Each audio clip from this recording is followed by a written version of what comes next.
WVTC Radio Detroit. You can find us on Facebook, YouTube, our website, www.wvtcradio.com, or download our WVTC app from the Play Store for Android users and the App Store for iPhone users.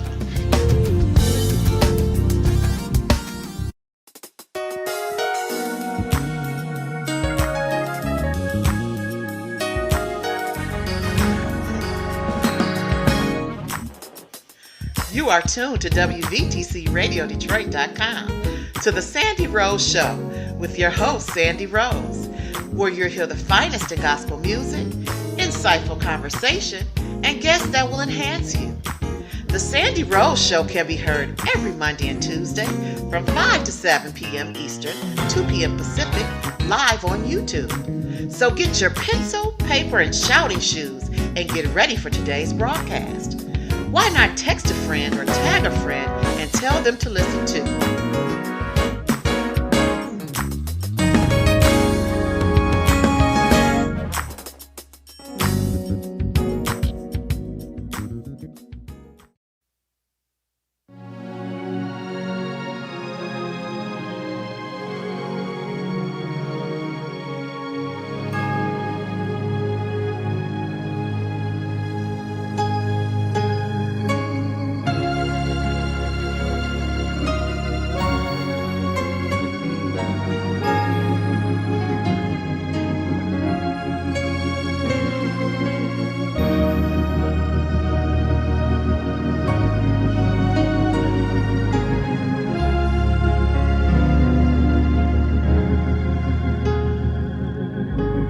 O Lord, my God,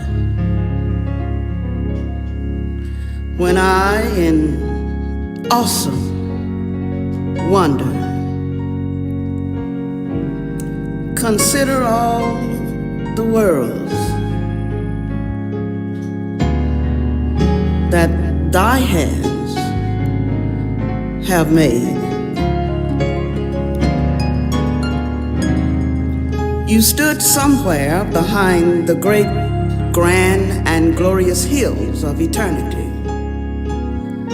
Rearranged your agenda for the creation of this vast universe.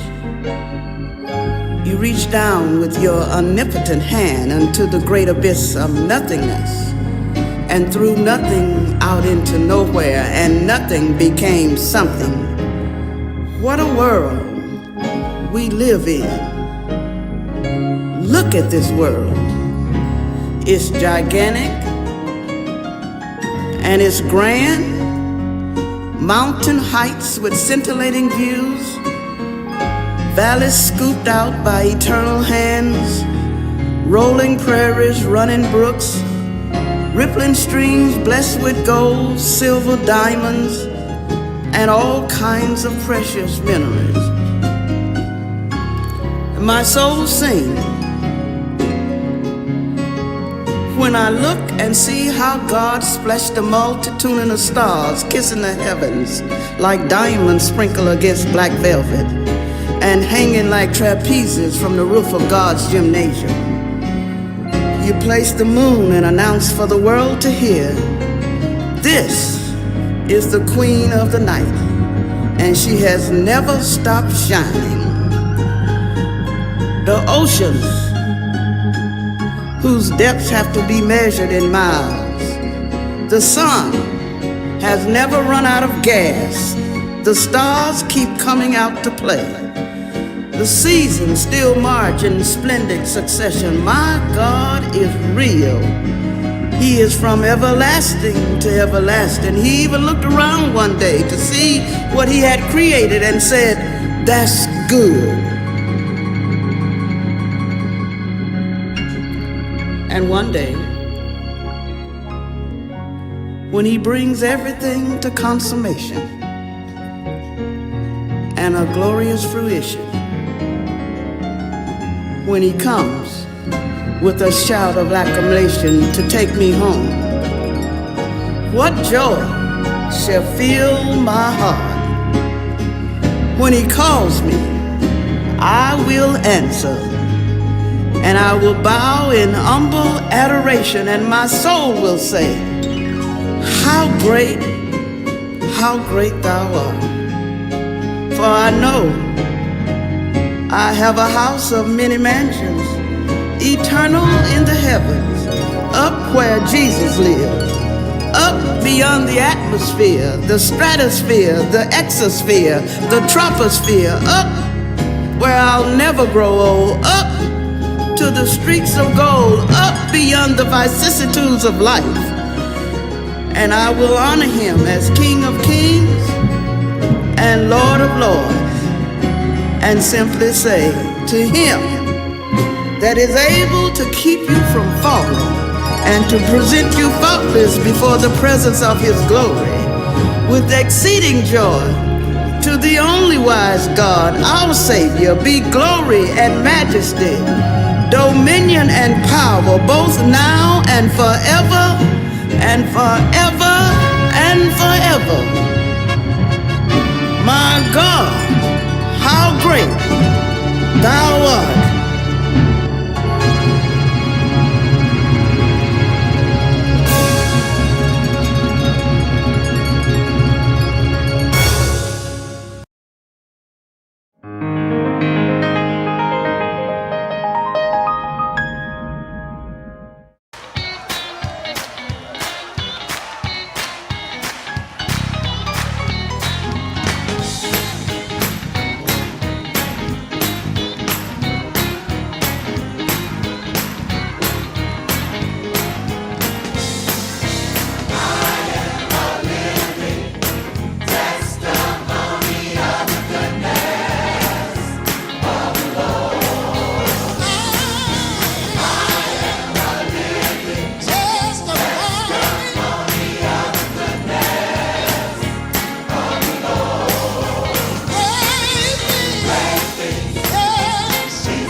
Yes, sir. I was looking for the reprise on that. I love it. Needed a little bit more. I love it. Just a little bit more. Just a little bit more. Oh, wait. Man, that was good. Thank you, Henry Jackson. Thank you, Quincy Fielding Jr. Uh-huh. And thank you, Dr. Catherine Rochelle. Listen, y'all got me today.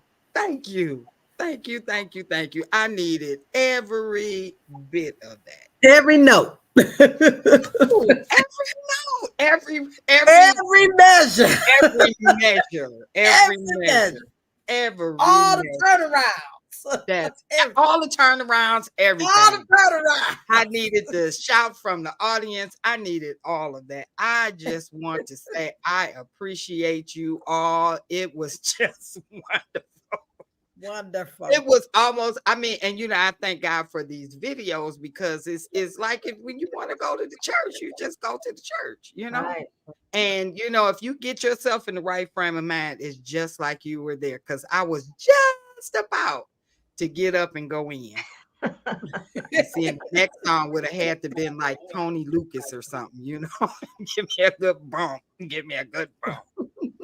But I want to welcome everybody to today's installment of the Sande Rose Show. And I am Sande Rose, and you are.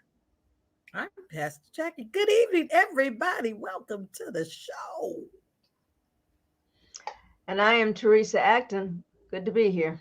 All right. It's good for everybody to be here. And I'm feeling like Donald. More. Just give me more. Oh, that's right. Y'all don't know. I'm inclined to just put that right back on, but I'm going to leave that on.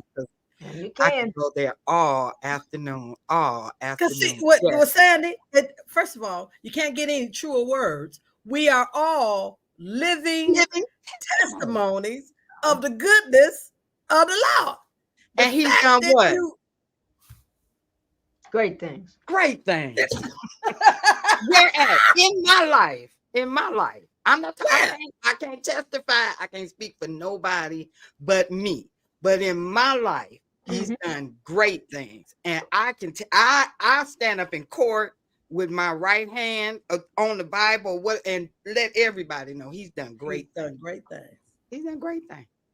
If you woke up this morning, great still thing, on assignment. You knew that you woke up.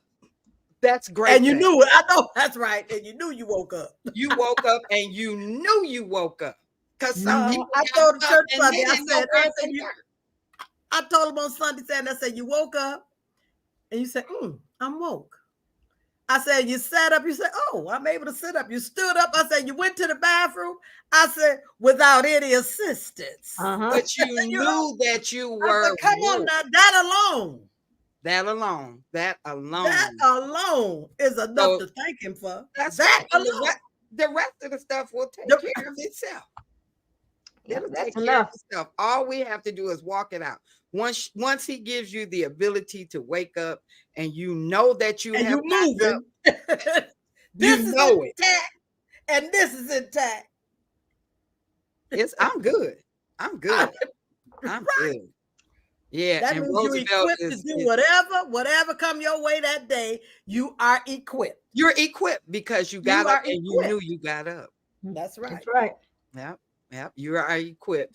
And Roosevelt, he was like, up, smelling sauce, get to church, nurse. Get to church, nurse. He is wiped out. Fan me. Fan me, please. Yes. Rusty said, I feel a run in my spirit here. Nah. It's Rusty. You better run, Rusty. You better run. Because we all are.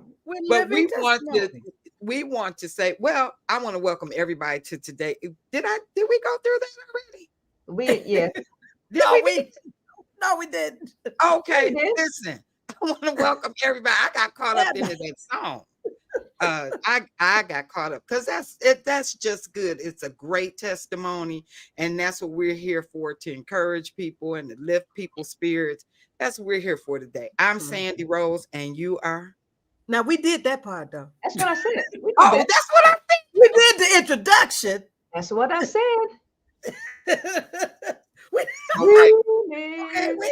Okay, well, we woke up. Maybe we did or didn't quite know where we. Maybe we won both. After that song, No, we just kind of excited. lost. We kind of I lost. misunderstood. I thought you meant in terms of welcoming the people and moving on to the next phase of the show. I didn't know you were thinking we needed to go back to. It's all good. It's all good. Yes, it is. Today is a very, very special day in the neighborhood. It's a special day in the neighborhood because we have a special guest, but it's also Roosevelt's birthday. That's right. All right, Roosevelt. And it's Okay. also Diane's Diane. birthday. That's right. It's that. All right. Yeah, everybody's birthday is today, WVTC. So you know what? I'm going to go ahead and play this song. We'll be right back.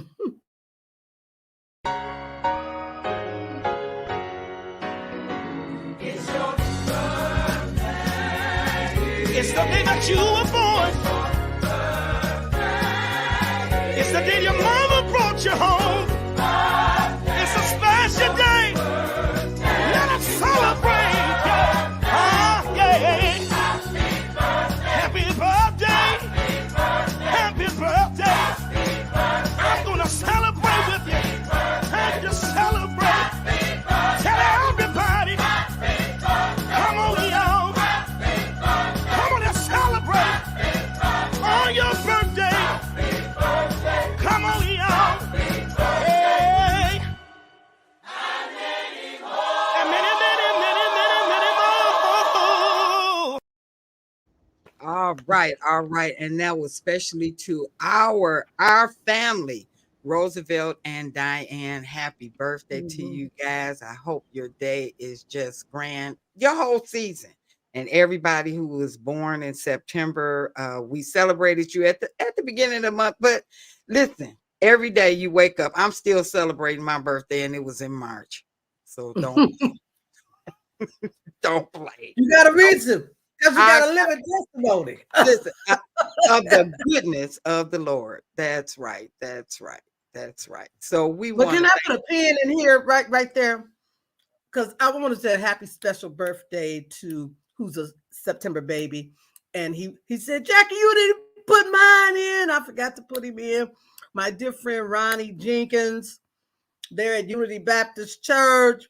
Ronnie has been through some challenges, but God has blessed him to see another birthday. Happy birthday, sweetie. All right. Happy birthday, Ronnie. And many more for you. And many more. And so many birthdays on the timeline today. It was a lot going on. So we just want to say happy birthday to everybody. And while we have your attention, we'll go through and just check the weather, because we need to know what's going on in the world. Let's see. Mama Florence is on today. God bless you, Mama Florence. You know we love you. It's 68 degrees right here in the Motor City, and a little rain. But you know, sunshine follows rain. The King of Gospel said that. Mm-hmm. Yeah. And we've got Paulette Rhodes there in Orlando, Florida. She's got 87. Ooh, praise God. 87. Yes, sir. Well, Florida. Roxy is back in the triple digits. It's 4 degrees in Phoenix, Arizona. Wow. Roosevelt, the birthday boy, it's 73 degrees there in Chicago. Okay, they warmer than us. Okay. Let's see. Yeah. We've got Paul Parker in Long Beach, California, and it's 82 degrees there. To be expected. Yeah, that's to be expected. We've got Roosevelt. Well, he's 69 years old. I saw the numbers. Really? That's what he said. Wow. I thought he was like 30 or something.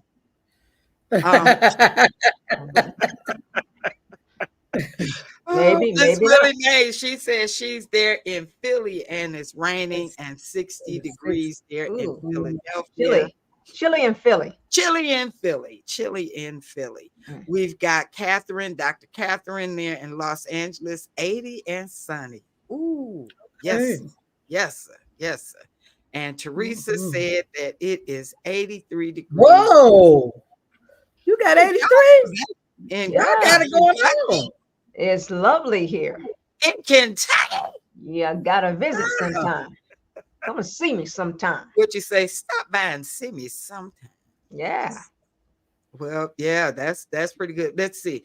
San Francisco. We didn't get to Brenda Rubin. And she says her weather is 69 degrees, rainy and shower. Well, we know Rainy. San Francisco, we knew pretty much what was going to happen. And that's what we got for the weather today. And thank you everybody for those of you who checked in, because we like to know what's going on Yeah. throughout the United States, and to let everybody know that our listening audience and our viewership is from all over the United States, and we have faithful listeners that are everywhere. Everywhere. We got First Lady Green that's on with us today, and we want to say hello to her. And she's right here in the Detroit city. Yeah, so it's good. It's all good. It's all good. And yeah, Roxy is taking everybody's warm weather. Yeah, Roxy, if you could pass it around, we'll take a few degrees here and a few degrees there. But it's a good day. So everybody, all right, Pastor Jackie, we haven't seen you since last Tuesday. How you doing? All is well, all is well. I'm up to here with ordination paper writing. We have to write theological statements regarding various things. And this particular semester, I have 6 to write. And so I'm up to here. Yeah, but it'll pay off. Started walking. My baby started walking. My great niece that I keep every day, she finally decided to walk because she's 15 months old. But most babies walk around 10. Girl, in her own time. In her own time. So her she own finally decided she get on her feet. She up on her feet. Yeah, she's up on her feet. Now, see, y'all gonna be trying to sit her down. And now I'm chasing her. See, you should have left her down. I should have left. Though she was quite quick with that crawling. So I'm chasing her. I get my exercise in, keep it up with her. Yeah, Larry said, put your china up, put your china up. Wait a minute. Larry's like, I gotta put a lock on all my cabinet doors in the kitchen because she opens them and want to take everything out. So and like we've got Teresa. They're talking about you, Teresa, and everybody is so glad for you. Thank you. They're happy for you that you've come on into the year 2000 with smartphones. We're so thankful. I am thankful as well for the opportunity. You know what? I got a good deal. I just couldn't pass up. All right. And it said $0. I said, put me on the list. Put me down. So I couldn't resist that one. So you can't beat free, huh? No, free 99. Yep, free 99. And what did they say that you can FaceTime on the Android phone? Yeah, you can. It's not FaceTime. It's called something else. It's called something else. So. Yeah, I think it's Google something. And Roxy said, when the babies walk, we have to run after them. Indeed. Right. Chasing behind her. And you should see her. I do this, don't do this. So she did this to me today. Oh no. Oh Lord. You taught her how to do it. Yeah. They copy everything you do. They copy, and it's so funny to see her. It's just amazing. They so do. much joy. They copy all everything right. you And but we do have a guest today. Yes, we do. Yes, we do. All right. Well, we have brother Isaac. Yes, brother in the house today. Ted Lange, author, actor, director, educator, and just all around good guy. He certainly exemplifies the Renaissance Man Theater Award that he received from the NAACP in Los Angeles and the Heroes and Legends Award, Lifetime Achievement Award. A prolific author, educator, and director, and actor of stage and screen, comprise the talents that have been created, that have created a revered career and worldwide recognition. May the 10th, 2018, Lange received a star on the Hollywood Walk of Fame in recognition of his contribution to the history of television for his work on Love Boat. The Love Boat. Okay. A graduate of London's Royal Academy of Dramatic Arts, Lange has written 25 plays. Wow. And has been labeled the Black Neil Simon, the Black Bard, footnote historian. These nomenclatures reflect the nature of the plays that he has written and produced around the country in Black theaters to rave reviews and numerous awards. His Shakespearean play, written in verse, The Cause, My Soul, the prequel to Othello, won the NAACP Theater Best Play in 2017 and was presented at the Odyssey Theater of the 400th anniversary of Shakespeare's death and at the North Carolina Black Theater Festival. The Tears of Shylock, another Shakespearean-based play, was read at the Matrix Theater in April 2019. Lange's historical-based plays have been produced around the nation and at the National Black Theater Festival to rave reviews. His American historical trilogy includes George Washington's Boy, the story of George Washington's favorite slave, Billy Lee, The Journals of Osborne P. Anderson, the story of the 5 Black activists who were a part of John Brown's raid on Harper's Ferry, and Lady Patriot, the tale of a Union spy in the Confederate White House. George Washington's Boy was rated by the Denver Post as one of the top most important American plays. An award-winning theatrical director, Lange received the Artistic Director Achievement Award as director of an original play for his comedy Lemon Meringue Facade and drama, I don't know how to pronounce that, outstanding directing of The Visit, which was later turned into a film. Lange also received the Oakland Ensemble Theater's Paul Robeson Award and the James Cagney Directing Fellowship Scholarship Award from the American Film Institute. He mostly recently directed Satchmo at the Waldorf, starring L. Peter Callender for the American stage in Florida. Now this goes on and on.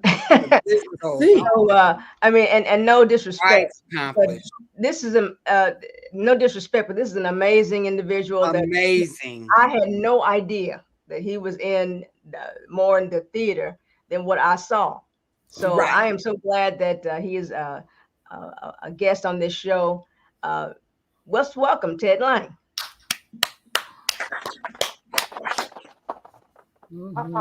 All right. And we will bring him to the stage. And as we bring him to the stage, we're going to go ahead and play one of the songs. And I guess you guys know we skipped a couple songs on yesterday, so we'll start with this one.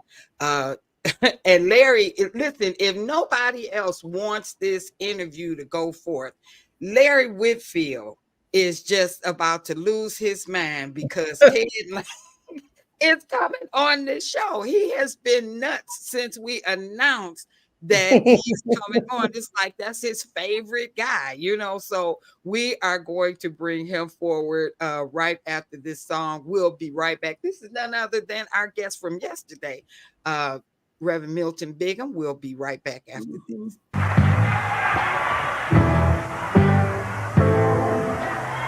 Come on, y'all, do that. Come on, stand there.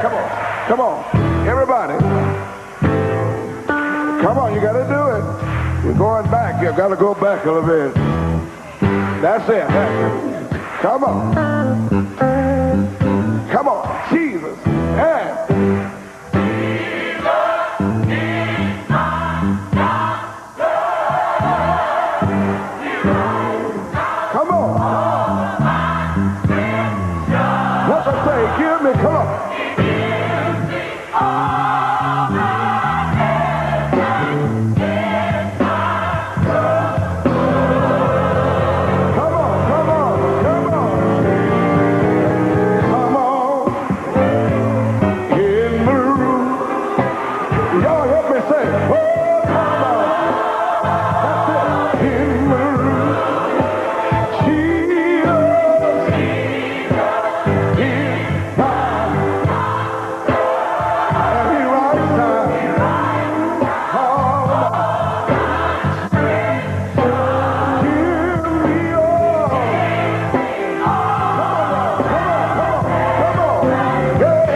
some church folks to help me.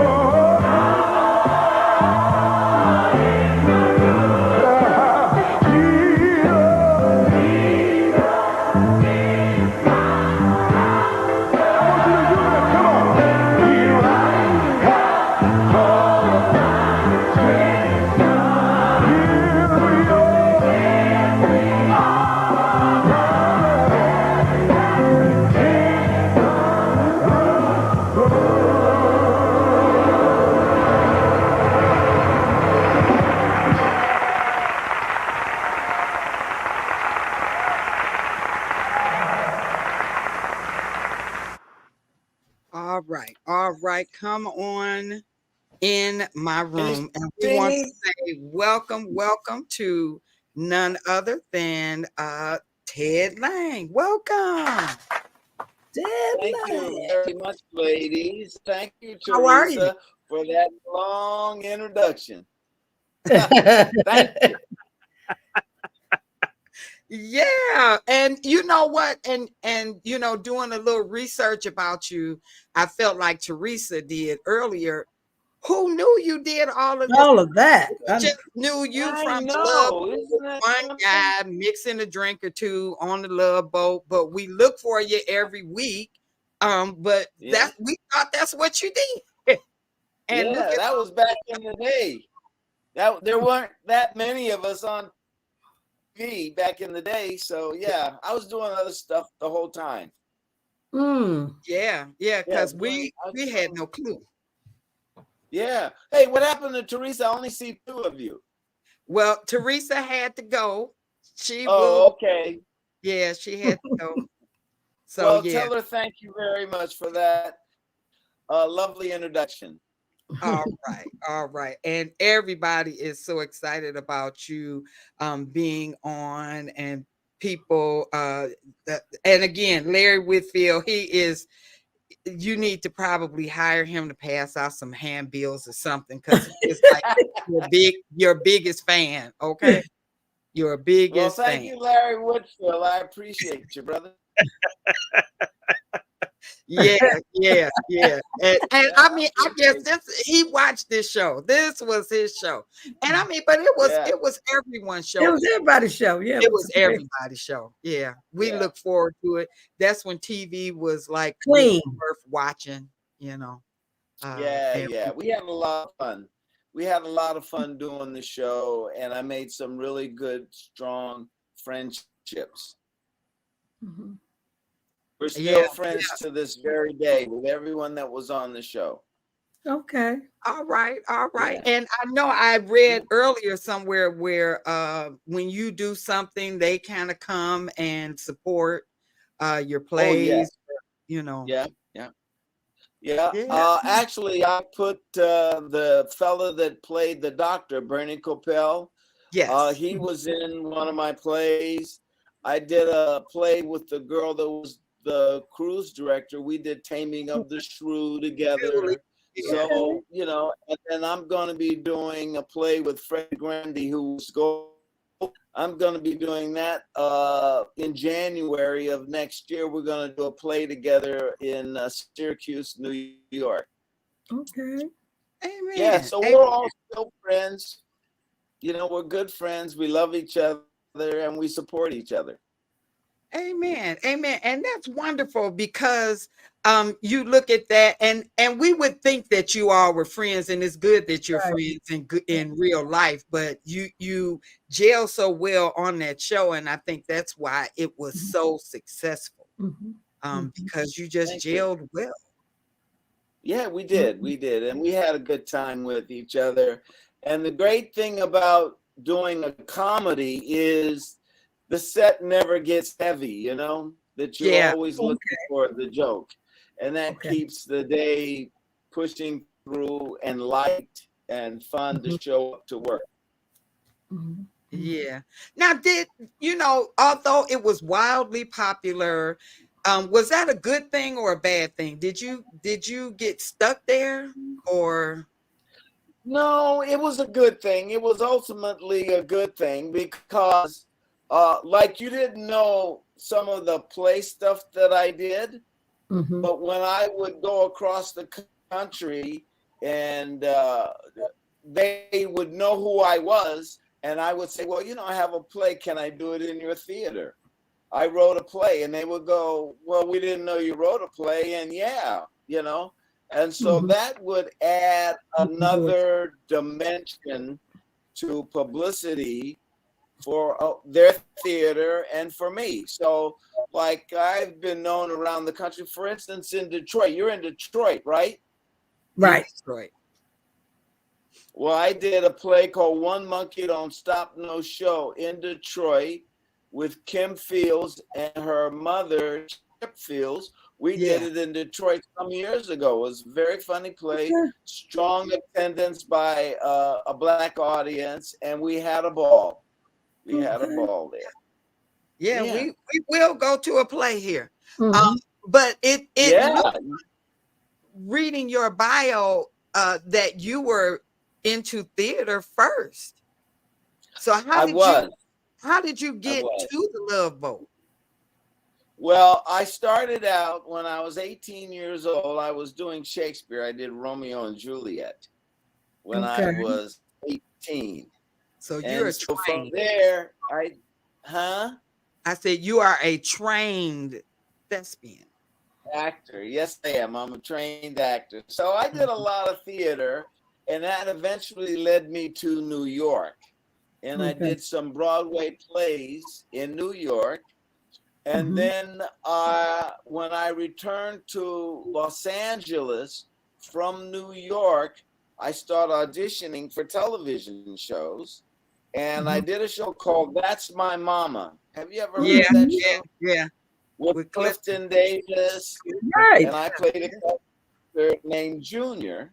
And Junior would come into the barber shop and he'd say, ooh, ooh, and that was my routine. And so I did that, and the formula for the show was Clifton Davis and Teddy Wilson, who was the postman and the barber, would get into trouble every week. Then they'd get out of trouble.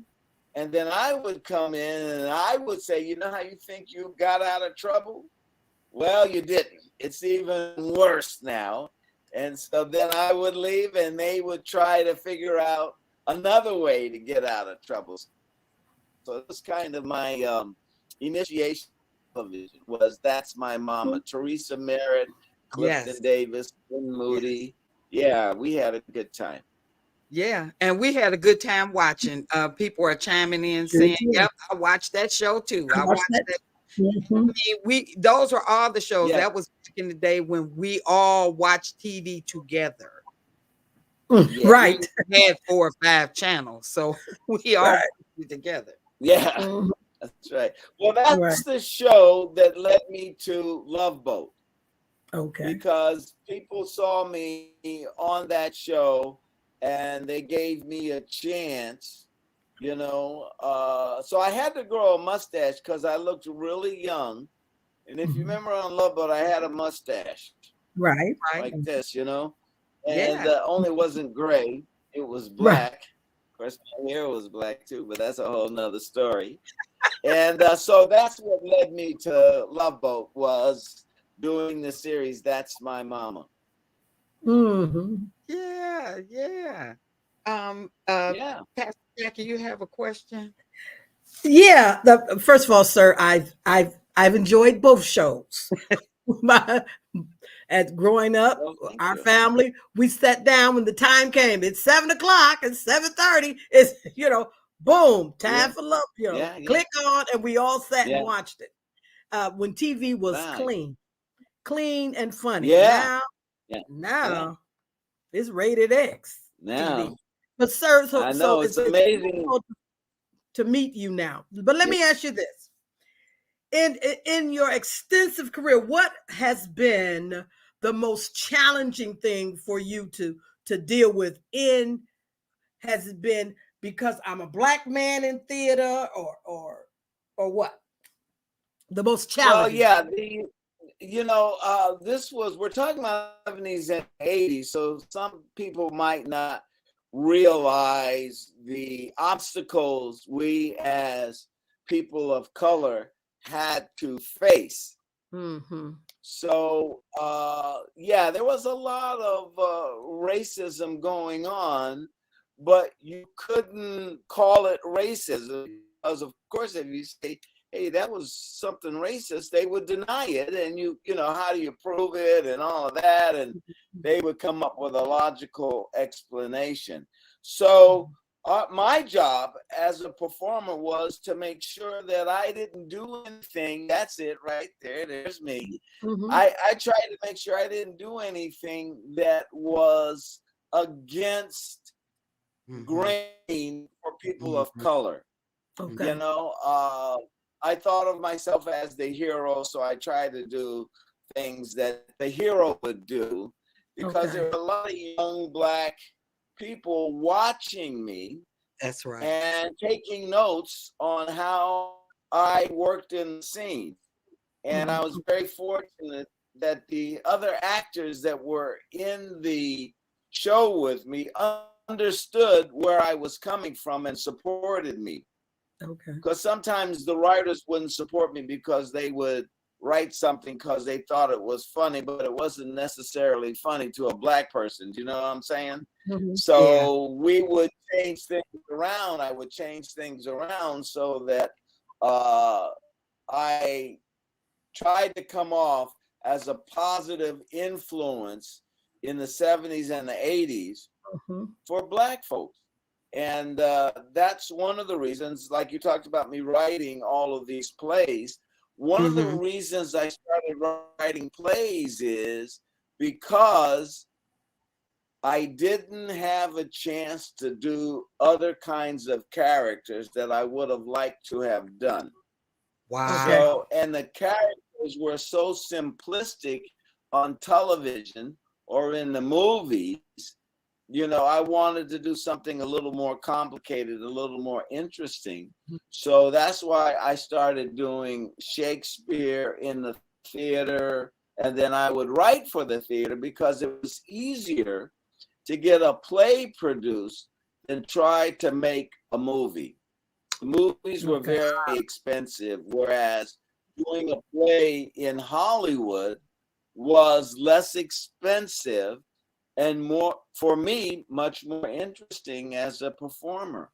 And then that segued me into from the writing to directing, because sometimes I would give the play to a director and he didn't understand it.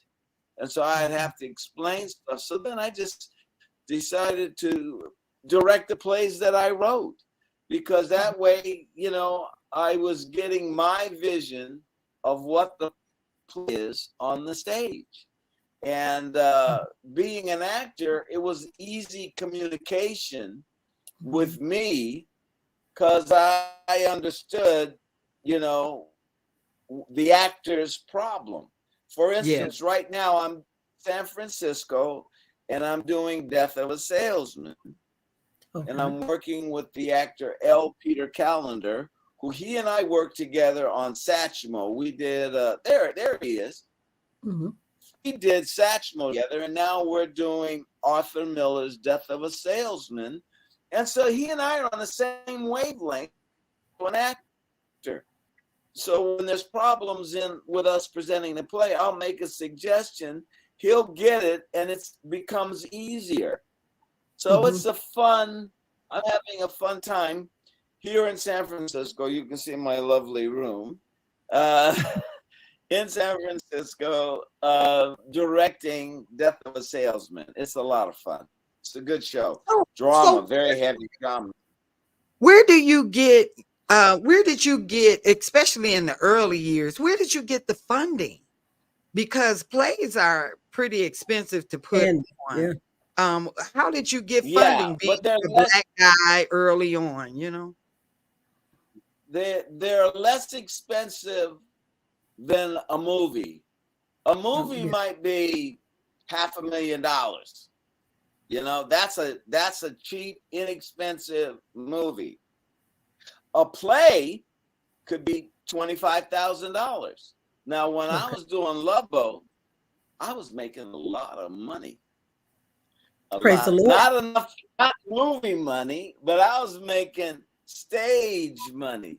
So I would save my money, rent a theater in Hollywood, and present my plays in Hollywood. And then there came the North Carolina Black Theater Festival. Do you know about that at all? In Winston-Salem, North Carolina? Yep, you're going to tell us about so it. We have people on here from North Carolina. Oh, great. Well, in Winston-Salem, North Carolina, they have a theater festival every other year, first week in August. And they would bring people all over the United States to North Carolina to put on a play. And so you could see what was going on in Detroit. You could see what was going on in Chicago. You could see what was going on in New York, California, Texas. We'd all be in this one little town, Winston-Salem, and we would do our plays there. And so for the last 20 years, I've been bringing plays that I have written to North Carolina to be presented in the theater there.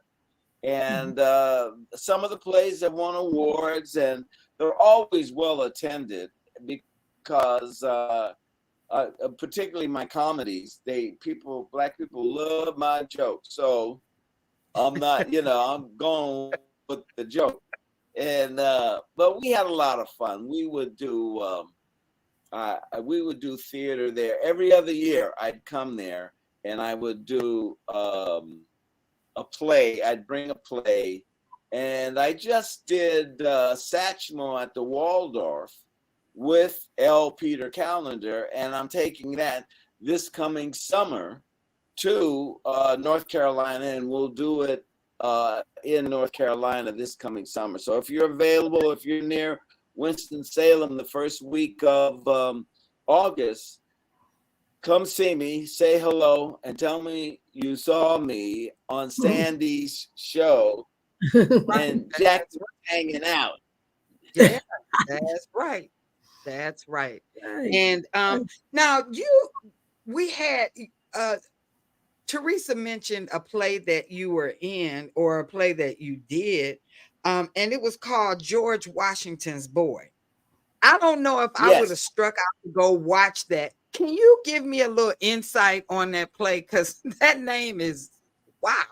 Okay, so yeah, I will tell you, and I'll tell you why I wrote it. I saw this portrait at the New York Museum, and a Black guy was in the painting holding his horse. And so I was going to write this play for myself. And as I did the research, I found out that I was too old. So, but the play was really very good. So I didn't want to just throw the play away. But what I do is I call myself a footnote historian. So what I do is I show the African-American involved in American history from the African-American point of view. So it's not about George Washington. It's about William Lee and his relationship to George Washington. Because if you read the history books, they've all but scratched his name off. You know, most people don't even know that William Lee was with George Washington every day during the American Revolution. And they don't know that he was there when they were fighting for their independence. William Lee was talking to Washington about his independence. People don't know that. All they know is that this guy was a slave, but we don't get the slave's point of view. And that's what I do. That's why I call myself a footnote historian, because I got to go through a whole lot of books, read all the footnotes, and put up together. So when George Washington was on his deathbed, he freed one person, and that was William Lee. Freed him on his deathbed. Okay, now I wrote another play about John Brown and Harper's Ferry. Most people know that John Brown and his sons were advocating for the freedom of African American slaves. Nobody talks about the fact that there were 5 black men with John Brown. It's like they just erased it. It's like we didn't have any men that wanted others to be free. So I wrote this play about how there were 5 black men, and I write the play from their point of view. Actually, the guy's name is Osborne Anderson.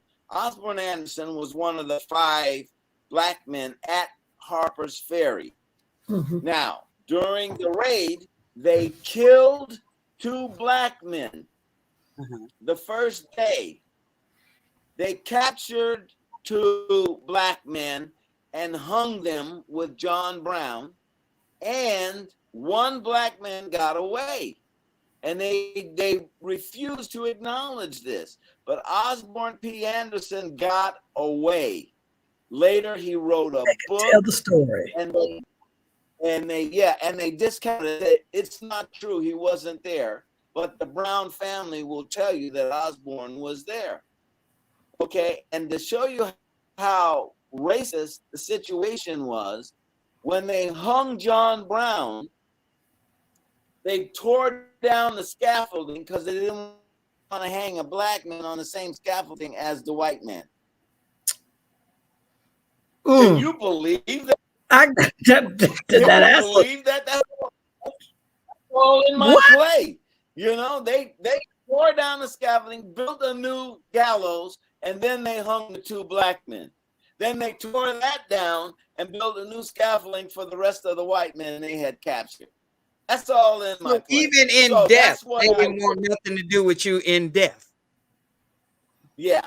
So the 3rd play in my trilogy is the Civil War. So I got American Revolution, pre-Civil War, Civil War. The 3rd play is about a slave girl named Mary Bowser, and you can find this online. She was in the Confederate White House. Jeff Davis.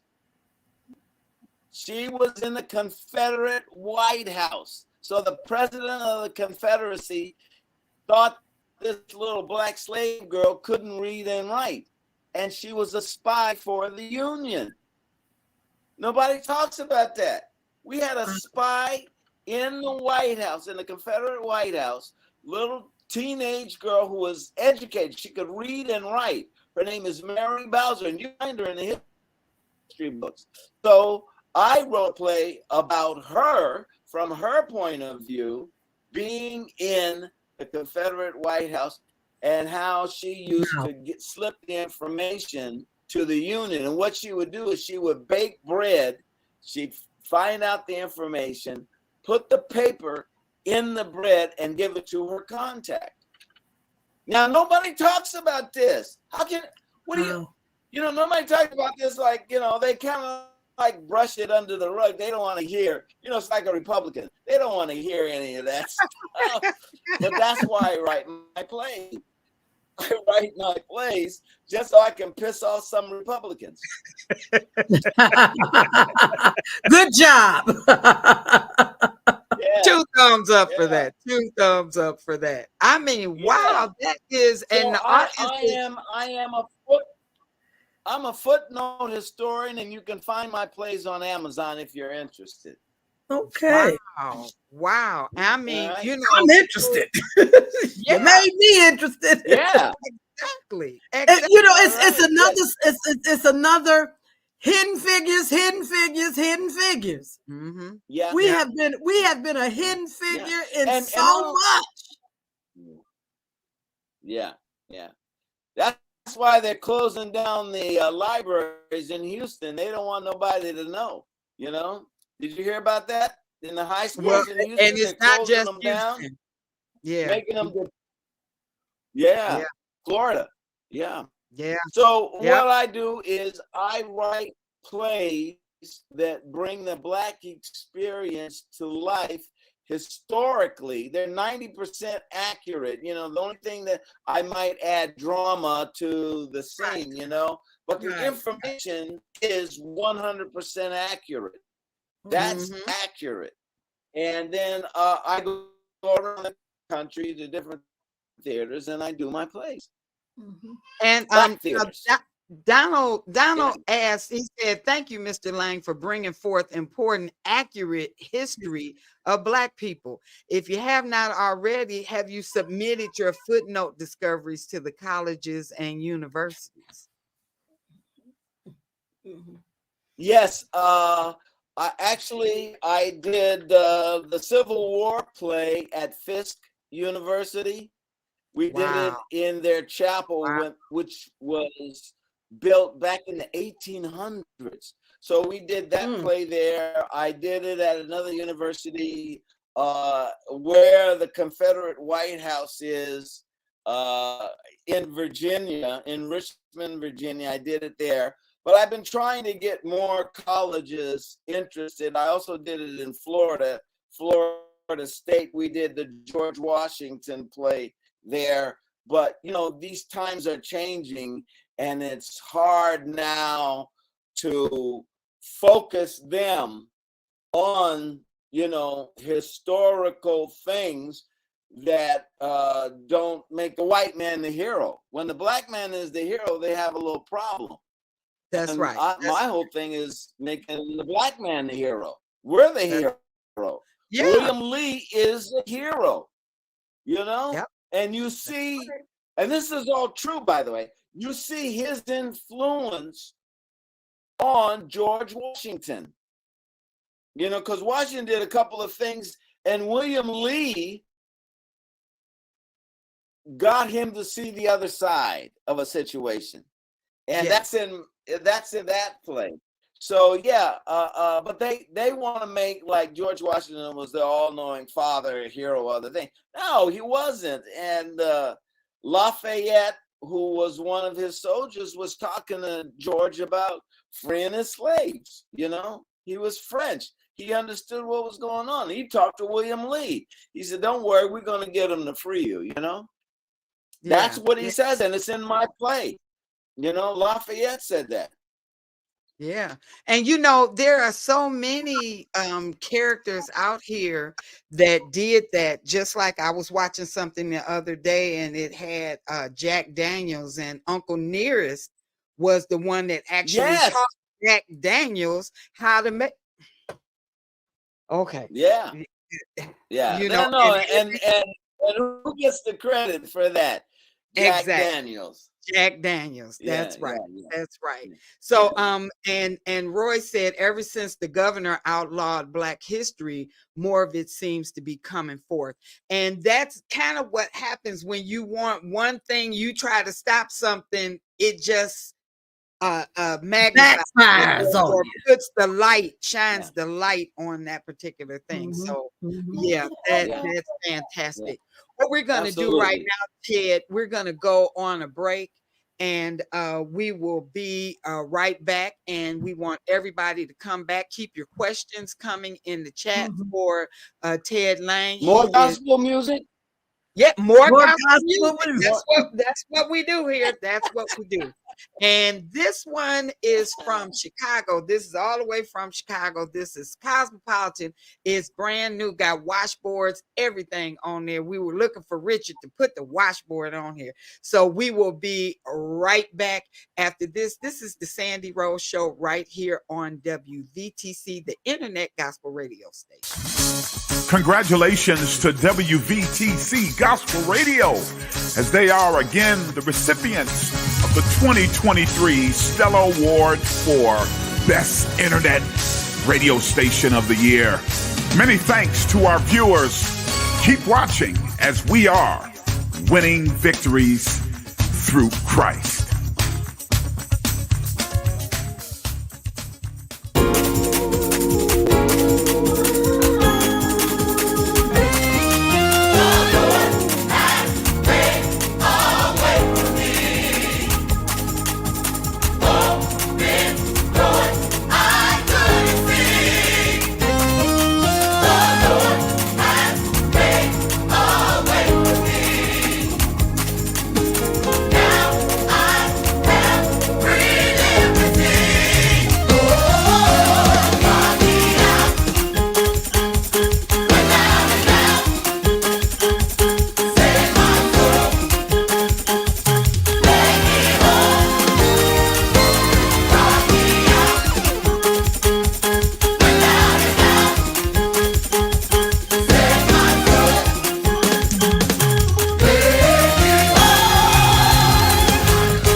Where my grateful folks at?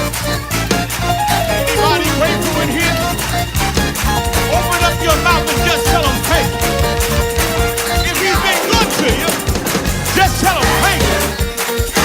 Punch a black. Thank you. Thank you, Lord. Thank you. Thank you, Lord. Thank you. Thank you, Lord. Woke me up early this morning. Started me on my way. Thank you. Thank you, Lord. Thank you. Thank you, Lord. My right mind, eyes to see, ears to hear, legs to walk. I'm so grateful. Been good, been kind, been with me all the time. Walking with me, walking with me. Let me know I'm his own. Thank you, thank you, thank you, thank you, thank you, thank you, thank you, thank you. All right. That was none other than Cosmopolitan, Pastor Darrell Smith and the Cosmopolitan Warriors right there with the thank you. You can't beat thank you. Thank you always makes room for more.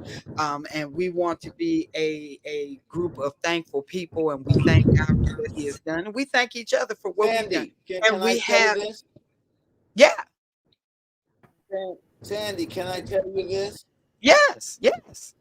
Can I tell you this?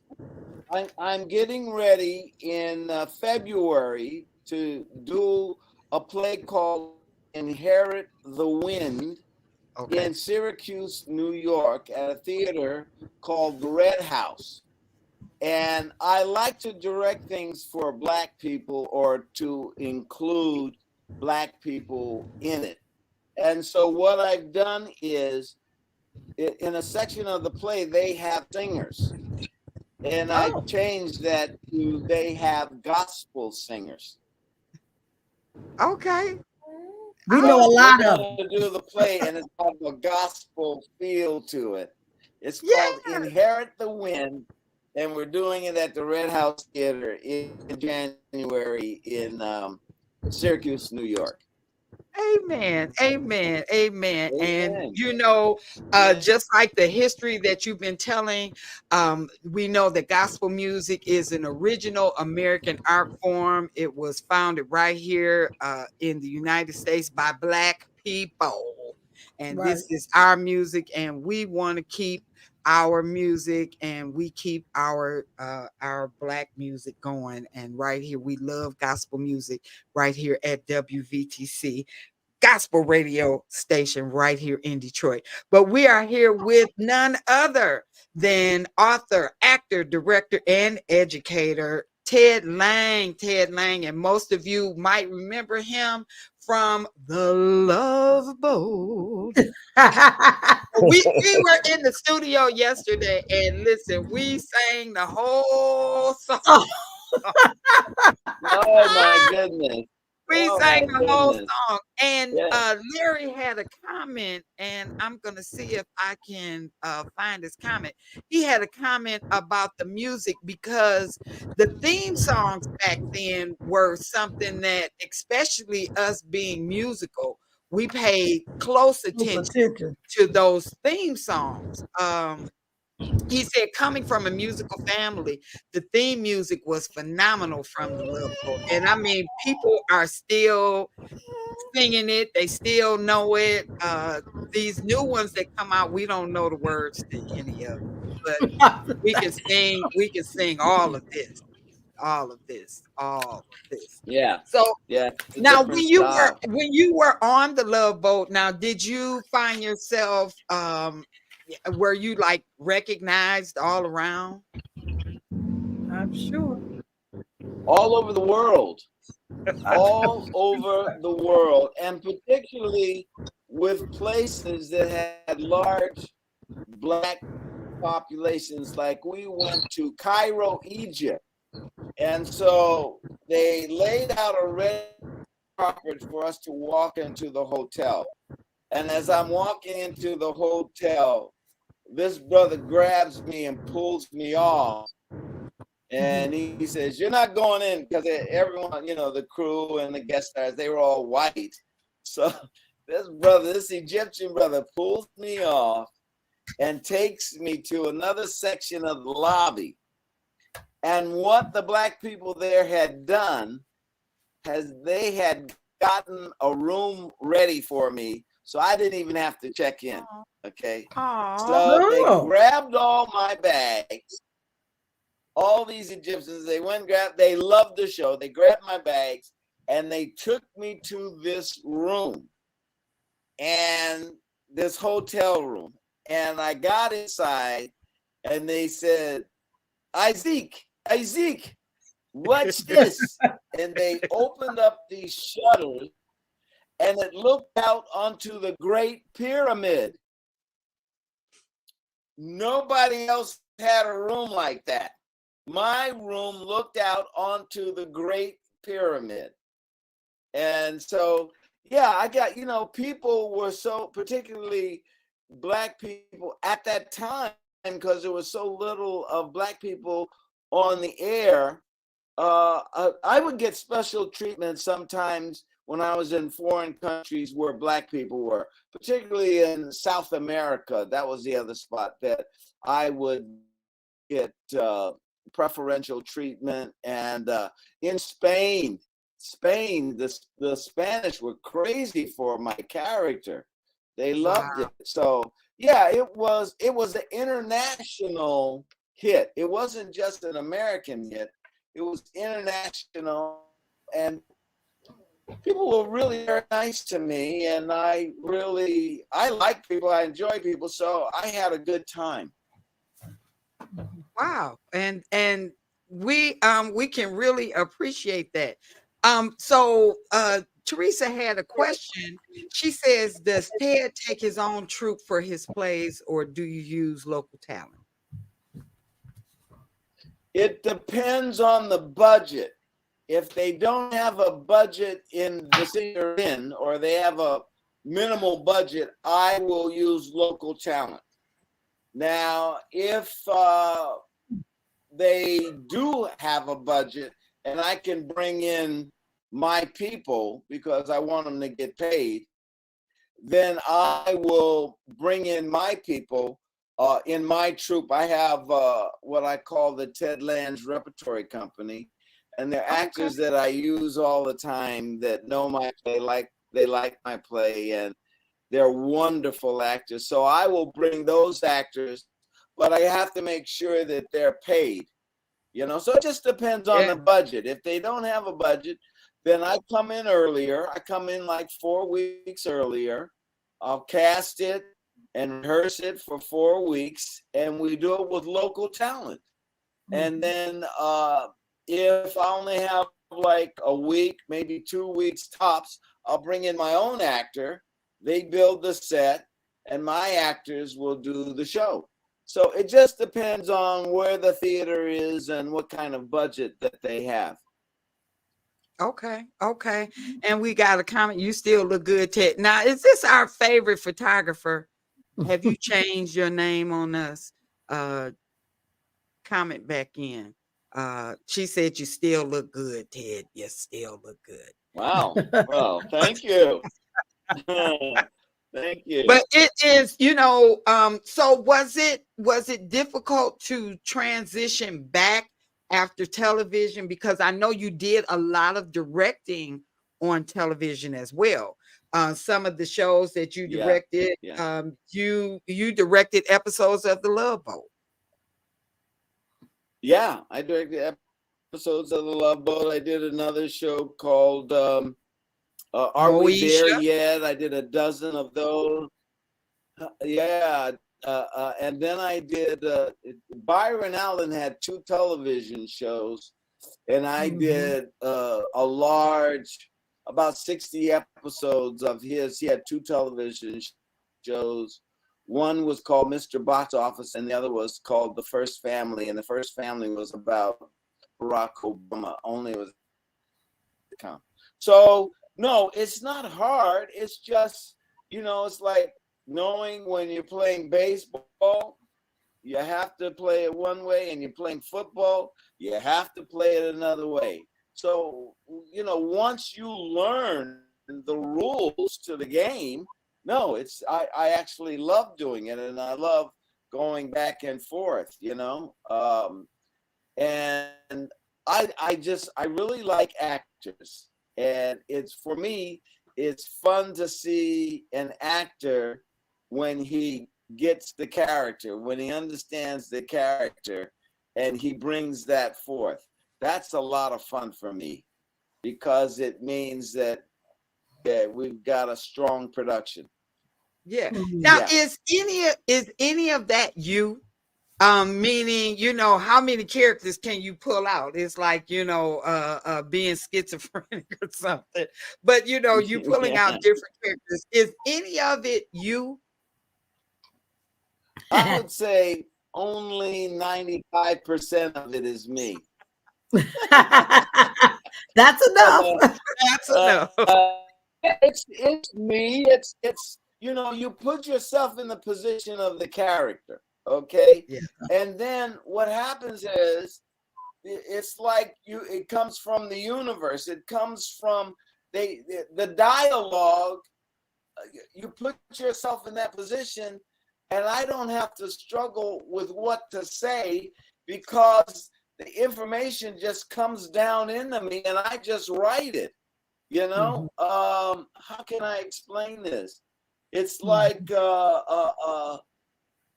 it's like you're sitting in a creative space, and if you're open to creativity, then the creation will filter through you, yes, and into your pen.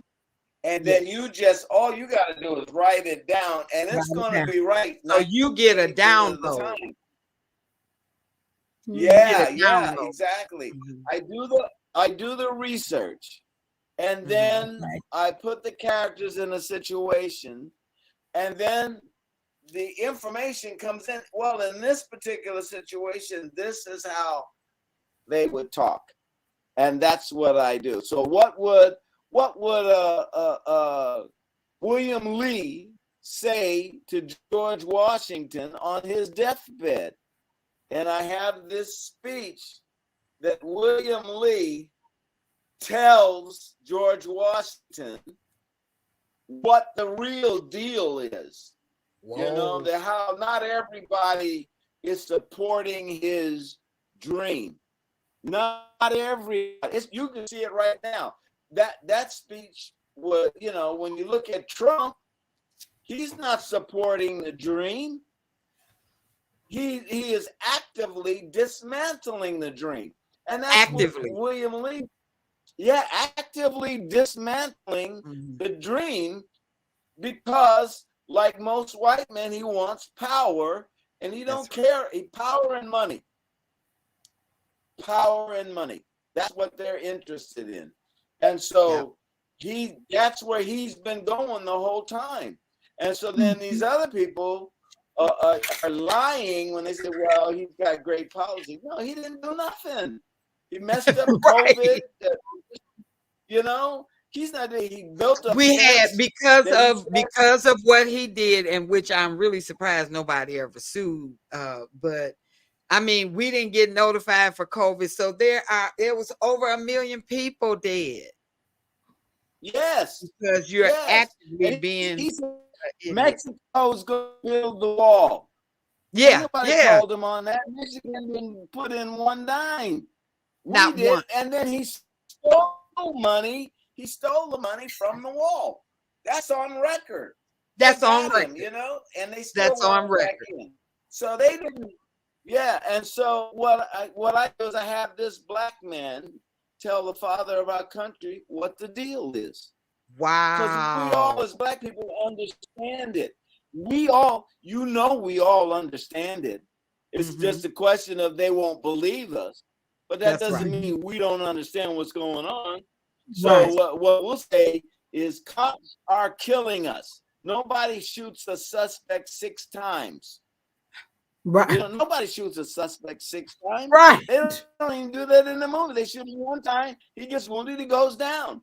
But in reality, we said these black cops are killing us. And they said, we don't believe you. And we said, after George Floyd died and they saw it on TV, said Black Lives Matter. So then they try to take that and turn that around. So And that turn it that doesn't around. mean what it means. That's right. Yeah, they try to turn that around. Well, that's what my plays are about. My plays are about you have to face the music. This is who you are. You're not the good guy. You're not the good guy. We're the good guy. We built Wall Street. We built the White House. We built this country. You're not the good guy. Now you got to face the music, and you don't want to face the music. You would rather close up the library than read books that tell the truth. You know, you don't want your kids to feel guilty for what you did. You know, and the only problem is they're still doing it. It's like they don't think the kids see them doing the same dirt they've been doing. Saying that Trump is not a good guy. They think that their kids don't see that, and they believe this lie that they're telling that nobody believes. Certainly that nobody believes. You know, I don't think they don't believe it either. No, we don't believe it. No. But you know, reading, exactly. They know better. I was reading something, and they were talking about the big lie and how you can get you have to get one lie and just stick with it. And you stick with it. You stick with that lie. Never change it. You stick with it. Never change the lie, but you just keep going, and people will follow along. Believe it. They will believe it to you and believe it. Yeah. No, it's about consistency. Yeah. So we do have a question. That's why I write plays. Huh? Yeah, and we thank you for it. Thank you.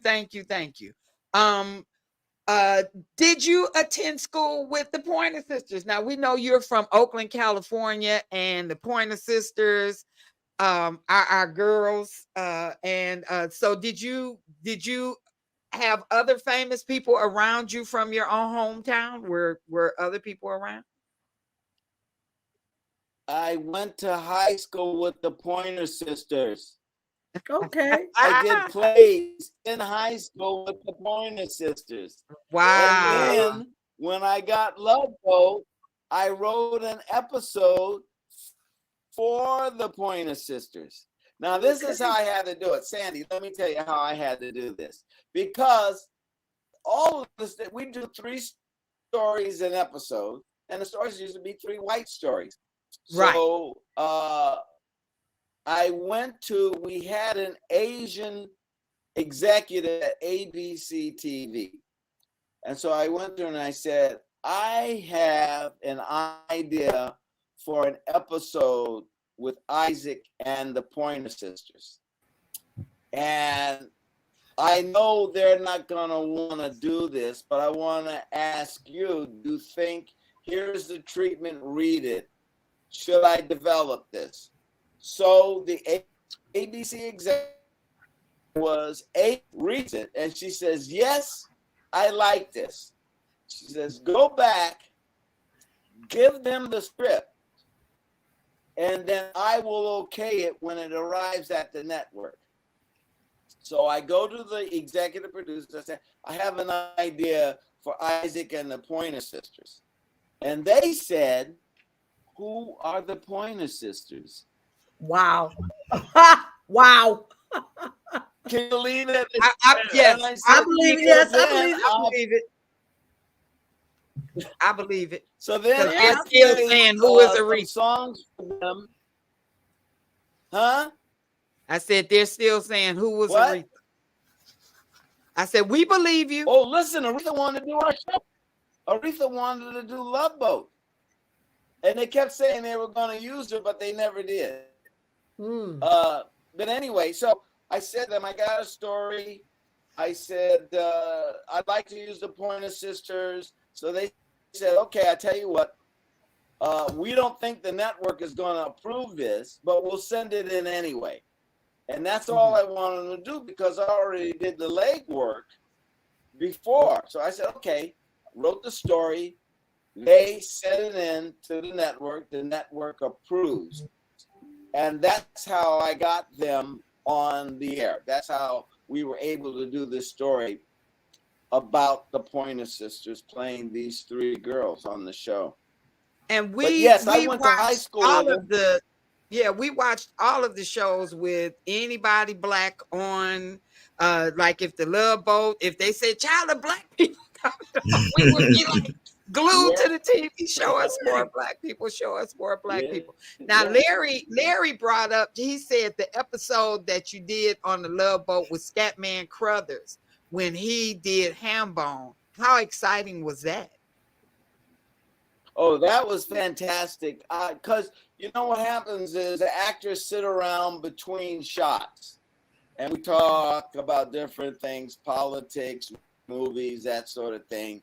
And so being the only black person there, I said, do you guys know the ham bone? And they said, well, what's the ham bone? So I showed them the ham bone. Now, at that time, they wouldn't write that many shows for me. They mostly concentrated on the white actors. So they wouldn't write that many shows for me. And the two white actors that I had shown the ham bone to, they said, hey, we got an idea for Ted, because you guys don't seem to be writing for him. And they said, yeah, well, if you got an idea for Ted, you two write it and we'll look at it and we'll do it if we like what we read. So they worked up this thing with Scatman and the Negro League, and with Scatman and myself doing the ham bone. And Scatman had a different kind of ham bone than I had, and we just had a ball. He was a great, great guy, Scatman Carruthers. We did the ham bone. Yeah. Now we've got another question. How was it having Jane Kennedy? Now everybody knows that Jane Kennedy was Miss So Fine. And back in the day, she was. Yeah. And so now this was your love interest on the Love Boat. Now, how was that? Icon.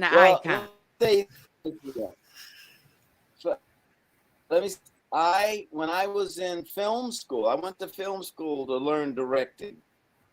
And when I was in film school, this is before any money, before she was who she was, before who I was, what I was doing. I was just a student, and she was a working actress. I wrote a movie for Jane Kennedy. And I went to her and I said, would you be in my movie? And she said, yes, of course. And that's almost like a pickup line. I put her in. Yeah, almost. We tried my best. And she said, you're just like a brother to me. But anyway, we did this movie. I wrote this movie. We did the movie. And the movie was viewed by our student consultant. And a student consultant was an Oscar winner. His name was Jan Kadar. And some people did not want me to make a movie. And Jan Kadar was one of the few people that did. But he fell in love with Jane Kennedy on the screen. And he said, if you make this movie, because I did it on videotape, he said, if you make this movie on film, will you use this actress? And I said, absolutely. So then they let me make the movie. All right. And that's my relationship with Jane Kennedy. So I knew before everything. Yeah. So we've got Yeah. now Shelley said she thinks she remembers Diane Carroll on the show. Oh yeah, Diane Carroll. Well, you remember Diane Carroll from Dynasty, right? No, we remember Where she Diane Carroll played, from Julia. We remember Diane Carroll from Julia. Oh, okay. Well, Julia's good. But after Julia, one of the first things she did was she played my love interest, and we had a scene together. Yeah, that was on Dynasty. Dominique Devereaux. Plexi Blue on Love Boat, and we had a scene, and we just couldn't get it right. So I ended up kissing her about 15 times before she realized I was messing up on purpose. I was messing up. She hit me. She said, "You better stop that and do it right." I said, "Okay." Now that's funny. That's funny. And she's a good kissed kisser. about 15 times. Yeah, 15 times. I kept messing up. Oh, yeah, she was fun. She was a wonderful, gracious lady, Diane Carroll. Yes, we loved her. We loved every bit of whatever she did. We were watching. Sandy, I would like to ask a question. Okay. How you doing, Mr. Ted? This is Richard Nichols. First, I would like to thank Cynthia Busby, the great publicist that she is, for booking you on this show. I have been in the room with you because of Cynthia. She's a wonderful lady. She is a great lady. She's a wonderful lady. Yeah. I just want to say I moved to Los Angeles about 42 years ago, and I lived around the corner from the Inner City Cultural Center. And 40 years later, I just realized how important that center was. And I don't want to assume anything, but did you, I know you did, but you go to that center and what it meant to you to be at the Inner City Cultural Center? Oh, yeah, absolutely. I used to do my plays there. I was telling you about the movie that I did with Jane Kennedy. Glenn Turman was in that movie. I hope you know who Glenn is. But Glenn and I, we wanted to do Hamlet.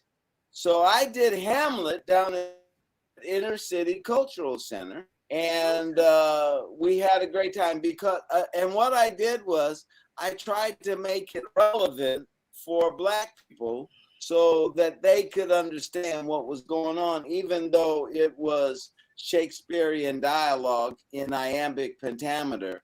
Me and Glenn and the other actors down at Inner City, we did this play there, and it went over really, really well. But I would do plays down at Inner City. I did another musical. I wrote a musical about Ira Aldridge, who was the first Black Shakespearean actor.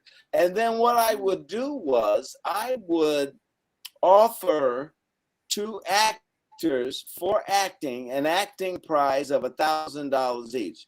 $1,000 for a guy, $1,000 for a girl. And all they had to do to win the money was act. And then everyone would vote on who they liked. And then I would give them $1,000 cash, and then they could spend that money any way they want. And I did that for 10 years while I was down at Inner City. Every year we would have the Ira Aldridge acting competition. So yeah, Inner City was kind of my home base when I was in Los Angeles, particularly in the 70s and the 80s. I would do things. I taught Shakespeare down there, and I did musicals down there, and I did Shakespeare down there. I did Othello. I played Othello at Inner City Cultural Center. We did Hamlet down there. It was kind of my base for creativity, and I really loved. Malcolm Jamal Warner came out of Inner City Cultural Center. A lot of people don't know that. Yes. his mother, inner city would babysit Malcolm Jamal Warner. He would come and he'd do plays there. You know, so yeah, it was a good time. Wow. Now we have Donald, who is another Los Angelino. He said, how would you suggest writers learn how to write plays and musicals in the correct format? Okay. The main thing is to take a writing class. After you take a writing class, the next thing you do is you do a reading of what you have written. Okay, now if it's a screenplay, you do a reading of the screenplay. If it's a stage play, you do a reading of the stage play. Now this is very, very important. Two things. One, you feed the actors. That's very important. And I usually do spaghetti. But with whatever the meal is, serve red wine. Because after you do the reading and you're feeding them and they're drinking that red wine, the first 10 minutes, they'll tell you, that's the best play you've ever written. That's the best screenplay you've ever written. And by the time they finish that second glass of wine, they start going, well, wait a minute, let me ask you this. And then they start giving you the real gems, you know? And so then what your job as a writer is to pick out what you can use and let go what you don't use. But you have to serve red wine, otherwise you're not going to get a real critique of your play. Everybody's going to say you're great, and it's not true. You got to get that criticism where it makes you think, you know? Yeah, yeah. He said, feed them spaghetti and give them some red wine. Spaghetti and red wine. Okay. Red wine. Spaghetti and red wine. Now we know, Sande, if you want to know the truth, feed them if you want to know the truth, get you some spaghetti and some red wine. And that's like the lie detector, huh? Yeah, that's the lie detector now. You got that right. They'll tell you the truth, you know? And don't let them have a third glass of because then everybody gets it. We say everybody is gone. Yeah. Everybody is gone. Yeah, so you have a couple things that are coming up soon. And I'm gonna see if I can find them. We've got one flyer that's here. You got the Peach and the Dubose present the second annual Tony Malone Theater Headliner, and you are the honoree. And this is going to take place on November the 13th through the 15th. And you guys want to be there. And if you need to get some tickets, you need to get that information, go to peachanddubose.com/events. And you can get that information. It's going to be right there in Los Angeles, California, November the 13th through the 15th at the Peach Theater and Film International Festival. So we have a lot of people on from Los Angeles and that California area out west, and we know that the planes fly every day. So if you want to be at this event, just go to that website and you can be at that event as well. So we want to congratulate you on the award. That's outstanding. Outstanding. Well, thank you very much. I'm very thankful. Cynthia Busby has been very generous to me, and I want to give a shout out to her. Cynthia is the best. Lady. She is the best. She is the best. Yeah. So I'm honored and I'm happy to participate in that event. So I'm looking forward to it. Right. And so we also have the death of a salesman. And if you guys want to get that information, you can go right there and see that information. And it's That's if you're in the directed. San Francisco Bay Area. Yeah. Yes, and it is right there in San Francisco Bay Area, October the 28th through November the 12th. So you're going to be on the move because you'll be in Los Angeles right after that. So this is the West Yes. Coast. He'll be on the West Coast, just giving himself, giving out all kinds of goodies. So you want to be a partaker of the goodness that he is giving out. So go ahead and watch this play. Is going to be at the Taub Atrium Theater, October 28th through November 12th. And you can get that and you can see them about some tickets. So you can go there and watch that. So what else do you have coming up now? You know, it's always something new, something exciting. I'll tell you. Do you know who Glenn Turman is? I talked a little bit about him. Of course, that was now among other things. He was Aretha's husband. Well, yes, exactly. Briefly. That's him. Among other things, yes. And you know Ben Vereen? Yes. Ben Vereen, who did Pippin, and he did the movies with Bob Fosse. Ben Vereen.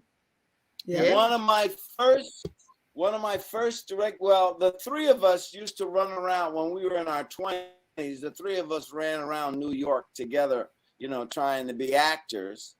And I went to Ben one day and I said, "Hey, Ben, you know, how come you haven't done a Love Boat?" He said, "Well, I know that you want to direct, and I'll do it when you direct." And so when I did my first directorial debut, we had 3 stories, and one of the stories I made it a Black story, and it featured Ben Vereen and Lynn Moody from That's My Mama. Anyway, I was a week ago I was in Indianapolis, Indiana, doing a show, and I get a call from Glenn. Now, you know there's a strike going on, right? Yes. 4 months. Okay, so I get a call from Glenn. He said, "Hey, man, what are you doing?" And I said, "Well, I'm in Indianapolis and I'm got a gig here." He says, "Well, I'm here with Ben Vereen." And I said, "Oh, yeah?" He goes, "Yeah, we want to do one of your plays."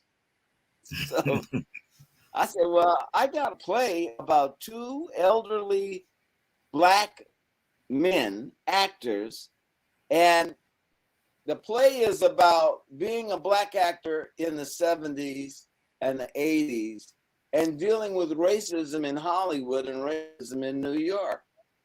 And these 2 guys come together and it's sitting down, and the guy says, "Hey, you remember that time when you was in New York?" And the older guy says, "No, I don't remember that." And then the other guy says, "Hey, do you remember that time in Hollywood?" And the guy goes, "I don't remember that." And that's the name of my play. I don't remember that. Wow. So I'm going to do deep. something. I'm going to do something in California with Ben and Glenn Turman. That's my next immediate thing. After I finish here with Death of a Salesman, I'm going to go to LA, and then the 3 of us are going to get together. We talk. It's the 3 Musketeers. We're getting together and we're going to do one of my plays. Because I'm trying to think now. Glenn was, we know him a lot from A Different World. That's right. And Cooley High. Was he? Yeah, and Cooley High. Yeah, he was Preach in Cooley High. And then we got Roots. Yeah. Yeah. Ben was in Roots. Yeah, Ben was in Roots. Yeah. Chicken George. So that's what I'm saying. We go back now. We go back. Yeah. They love it. Yeah. So what she said, this is gonna be epic with these legends: Ted Lange, Glenn Turman, and Ben Vereen. And you guys are all classic Black. We look to you. You guys did always represented the culture in a way that we could be proud of, in a way that we could bring our whole family to see you when we knew you were gonna be on. It was like, hey, y'all come in the house. TV, it's Black people on TV. Come on in. Yeah. And we just loved everything that you guys did, and especially you, because I don't know if we would have had the same feeling for the Love Boat without your character being on it. Well, thank you. Thank you. I don't very think we much. would have. We wouldn't I have. It would have appreciate just been okay.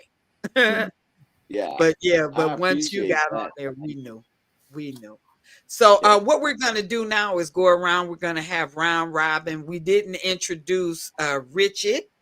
Richard, he's got a day job now, so he got a gig, his government job. So he did come in. We're so happy to see you, and you took the time to come in. And we know that Teresa is the minister of music at her church, and she had to go to rehearsal. That's important. That's important. So we're going to do our round robin, and we're going to let Richard start it off, and then Pastor Jackie, and then we'll pass it around. So Richard, say what you need to say. All I need to say is God has been good. Thank the Lord for this opportunity. Thank you, Sande Rose, for giving me the opportunity to sit here with you and Pastor Jackie and be here with Ted Lange. Again, I want to thank Cynthia Busby for giving us this opportunity to have you here. I always say that I'm a professional groupie because my wife say I'm a groupie, and I said no, I'm a professional groupie. And Brother Lange, I've been in your company. I've been in your company because of Cynthia, and I'm what they call a professional fan for Mr. Ted Lange, because when I was in the baby buggy, my mother used to put me up against the TV just to watch the Love Boat. They didn't have TV then. They did not have TV when you were a baby, Richard. Okay.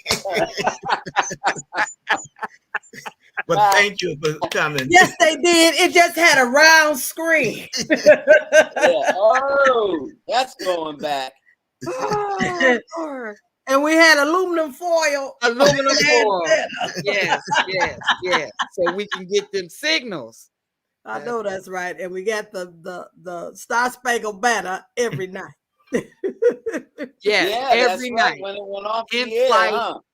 You heard In Flight, and then you heard the Star Spangled Banner, and That's TV right. went off. If you tell these young people now that TV goes off, they're like, what do you mean? Yeah. What are you talking about? Yeah. TV There were no such thing as being up all night watching TV. Yeah. All right. And so we have a Is it person my here time? that wants to know. Hold on, Pastor Jackie. Okay. Would you ask Mr. Lange to pronounce his last name? Ted Lange, Lange. It's like phalanges. That's the bones in the toe. But the reason the pronunciation is different is because my father's from Louisiana, and it's that French influence. Mm-hmm. Okay. So they don't say Lang. Lang is German, but my father says Lange. Yeah, and that's we where that got comes somebody from. in here, and they keep saying hard G. So, all right. Go ahead, Pastor Jackie. Again, I thank you for the opportunity as well, Sande and Mr. Lange. This has been just a thrill for me. Just a thrill. I wish I had time for that one more question, because I really wanted to know what you think about the roles that Black actors get today, and some of the stuff that we've been seeing today.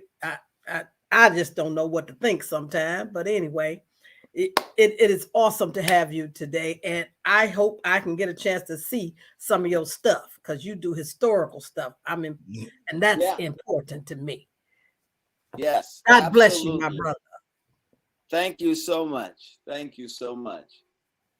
It's wonderful. All right. And we're going to let you have the closing thoughts. They have talked about your mustache. They said you had the best mustache on TV. He did.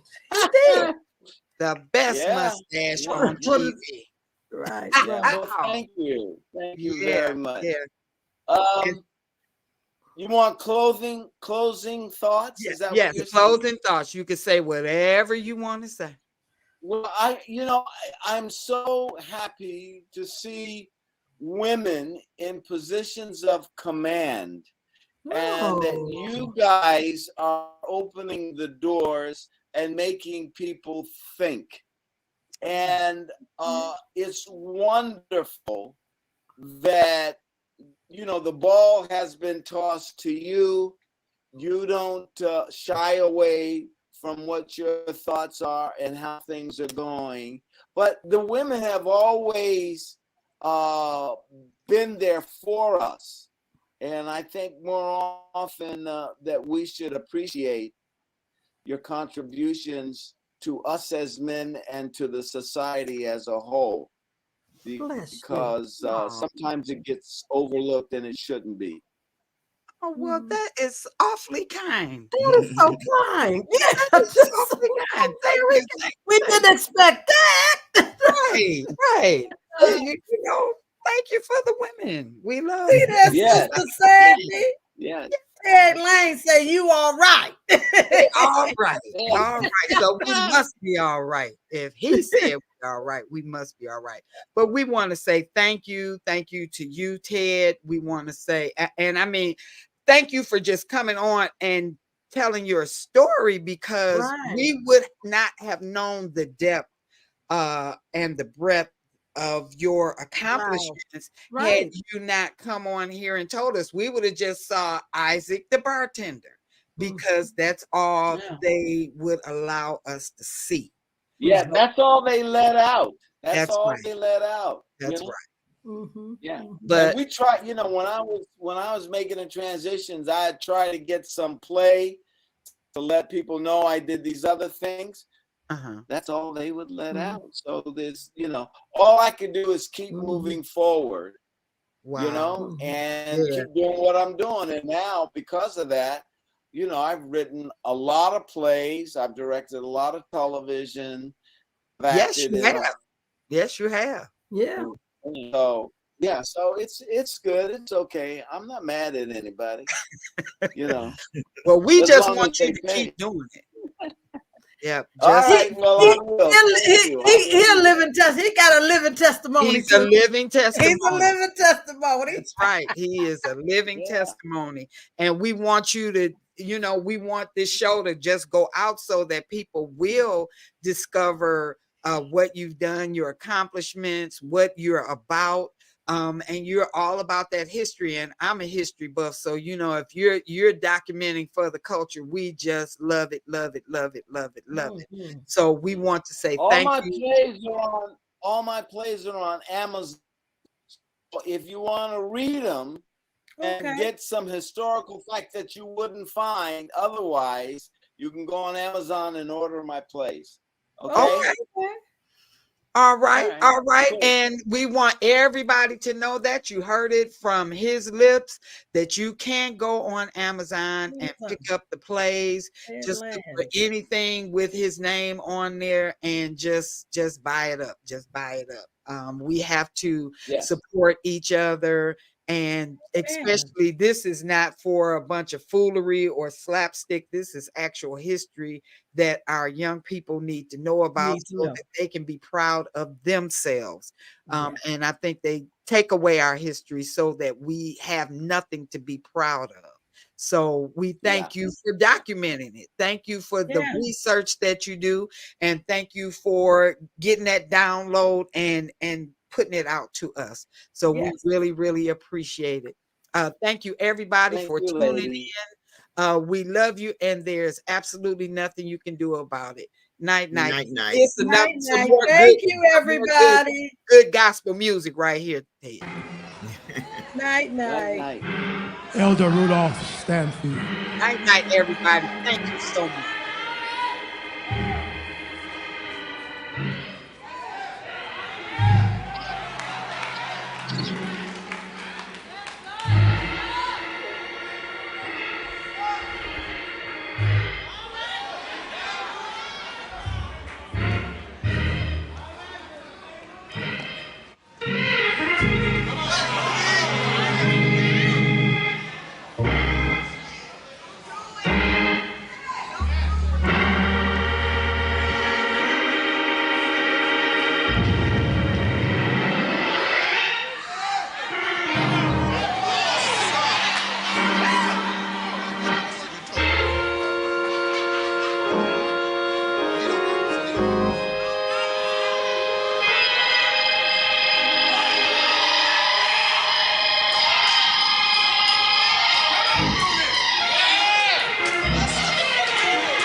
Thank you for listening to The Sande Rose Show with your host, Sande Rose. If you have enjoyed this broadcast, won't you consider liking and sharing this with a friend or family member? We'd love for you to share it on your Facebook page. Thank you for tuning to WVTC Radio Detroit.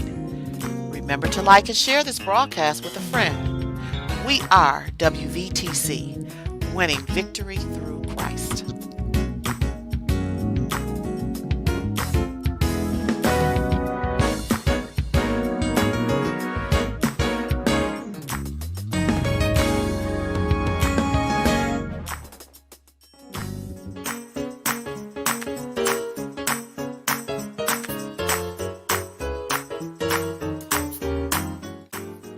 WVTC Gospel Radio Detroit thanks the following supporters for their generous gifts of support to keep this station and these broadcasts coming your way. God bless you, we thank you, and we love you.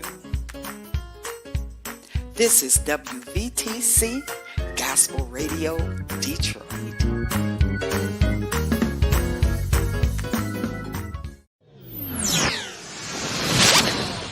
Hey, are you in need of a jingle, a commercial, or have you considered a podcast for your business or ministry? If so, let WVTC Radio Detroit be your choice. And guess what? Location is not a problem. We can pick you up and broadcast you from anywhere. For more information, please go to our website at WVTCDetroit.com or drop us an email at WVTCRadioDetroit@gmail.com. We're waiting to hear from you.